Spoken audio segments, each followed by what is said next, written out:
La croyance populaire veut que le Moyen-Âge soit connu comme étant une période sombre, où des paysans trimaient toute leur vie pour des clopinettes, tandis que de grands seigneurs vivaient dans l'allégresse. Bon ok, il y a un peu de ça, mais tout n'était pas noir, et avec le recul on pouvait même bien se marrer. Vous l'aurez compris au titre de la vidéo, je vous ai dégoté une pépite médiévale, les étranges cas de procès intentés à des animaux.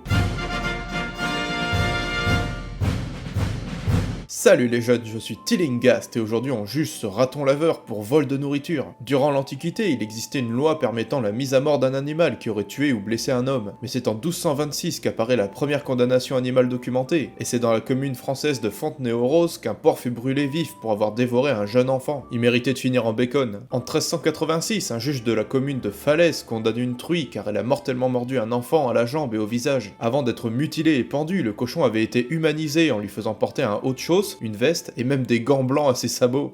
J'imagine la scène trop sérieuse dans le tribunal, le pauvre gamin au bord de la mort et un cochon déguisé en humain. Même le Japon n'y a pas pensé. Vous remarquerez que ce sont particulièrement les cochons qui sont jugés, et c'est tout à fait logique. Il s'agissait de l'animal de ferme le plus commun à l'époque. Il se baladait dans les villes, dans lesquelles il jouait le rôle d'éboueur. Les accidents étaient donc très courants. Alors vous me dites, pourquoi ne pas plutôt punir le propriétaire de la bestiole? Eh bien cela pouvait arriver. Si celui-ci était au courant des vices de son animal, il pouvait être pendu, notamment en cas d'homicide. Au contraire, s'il jurait ignorer sa condition, il devait payer une amende de 100 sous et un denier à la victime. Mais le plus rigolo est que des insectes ont aussi été jugés. Des insectes. Coucou. En 1479, à Lausanne, en Suisse, des hannetons plus que vénères ont infesté le coin et mangé les récoltes, ce qui occasionna une famine. Jugés par un tribunal ecclésiastique, les coléoptères ont été excommuniés sur le champ. Que le diable t'emporte à 312 km. Concrètement, le tribunal les a bannis des terres de Lausanne, mais aussi de la communauté chrétienne. Ouais, je savais pas que les hannetons priaient le Christ, mais bon. Pourtant, une grande femme avait dit un jour...